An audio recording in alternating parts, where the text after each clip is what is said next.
মায়ের সম্বন্ধে কোনো কিছু আলোচনা করলে নিজেদেরই কল্যাণ।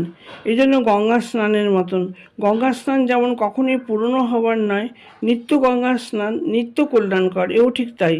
স্বামীজি মায়ের কাছে যাবার আগে ভয় পেলেও আমরা যে বারবার মায়ের সম্বন্ধে আলোচনা করে থাকি তার প্রথম কারণ এই যে মা তার নিজ গুণে আমাদের বড় আপন। মায়ের কথা বলতে আমাদের খুব ভালো লাগে। দ্বিতীয়ত, মায়ের সম্বন্ধে কোনো কিছু আলোচনা করলে আমাদের যে পরম কল্যাণ হয়।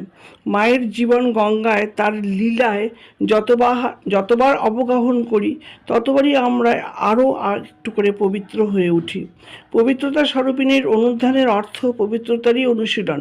তৃতীয় কারণ সম্ভবত এই, আমরা অধিকাংশ ইংরেজি প্রবাদের সেই মূর্খদের মতন, যাদের সেই সব অঞ্চলে ঝাঁপিয়ে পড়তে লজ্জা নেই যেখানে দেবদূতরাও সন্তর্পণে হাঁটেন। অনধিকার চর্চা করতে আমরা ভয় পাই না, কারণ আমরা